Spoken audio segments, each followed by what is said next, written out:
અમદાવાદના airport road પાસે આવેલી તંદૂર પેલેસ હોટલમાં હત્યાના મામલે તપાસનો ધમધમાટ ચાલી રહ્યો છે અને ત્યારે ક્રાઇમ બ્રાન્ચે આરોપી ચિંતન વાઘેલાની આણંદ જિલ્લામાંથી ધરપકડ કરી લીધી છે। પોલીસ તપાસમાં સામે આવ્યું છે કે મૃતક નસરીન અને આરોપી ચિંતન વાઘેલા મિત્રો હતા અને નસરીને આરોપીને કેટલાક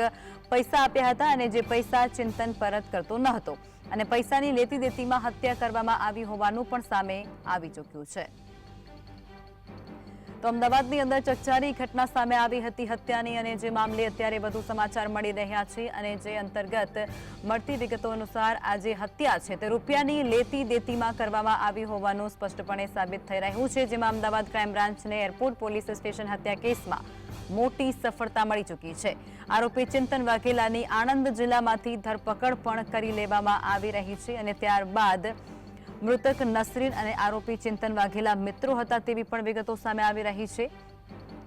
આ સાથે જ નસરીનને આરોપીને કેટલાક રૂપિયા આપ્યા હતા અને જે રૂપિયા ચિંતન તેને પરત નહોતો કરતો અને ત્યારબાદ રૂપિયાની લેતી દેતીમાં આ સમગ્ર હત્યા છે તેને અંજામ આપવામાં આવી હોવાનું સામે આવ્યું છે, એટલે કે પોલીસને મોટી સફળતા મળી છે। અમદાવાદ ક્રાઇમ બ્રાન્ચને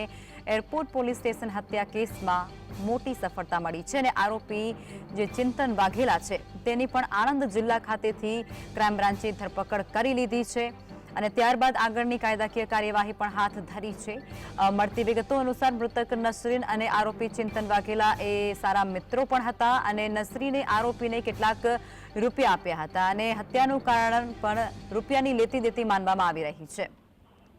સંવાદદાતા વિરેન્દ્ર ભાટી ફોનલાઈન પણ જોડાઈ ચૂક્યા છે। વિરેન્દ્ર, જે હત્યાના સમાચાર મળ્યા હતા અને હત્યાને અંજામ આપવામાં આવ્યો હતો તેમાં હવે અમદાવાદ ક્રાઇમ બ્રાન્ચને મોટી સફળતા મળી છે અને આખરે આરોપી છે તેને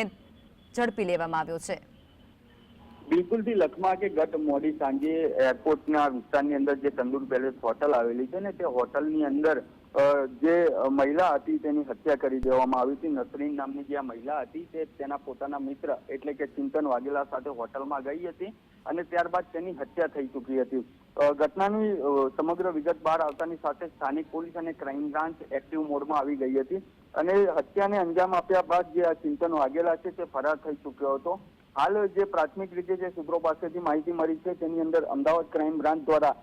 જે આ હત્યાનો આરોપી છે ચિંતન વાઘેલા તેની આણંદ જિલ્લામાંથી ધરપકડ કરી લેવામાં આવી છે અને જે પોલીસે પ્રાથમિક વિગત જે સામે આવી રહી છે તેની અંદર નસરીને આરોપી આ જે ચિંતન વાઘેલા છે તેને કેટલાક પૈસા આપ્યા હતા અને તે પૈસાની માંગણી નસરીન દ્વારા કરવામાં આવતી હતી, જે સંદર્ભે ચિંતન વાઘેલા દ્વારા હત્યાને અંજામ આપ્યો હોવાનું હાલ પ્રાથમિક રીતે સૂત્રો પાસેથી જાણવા મળી રહ્યું છે।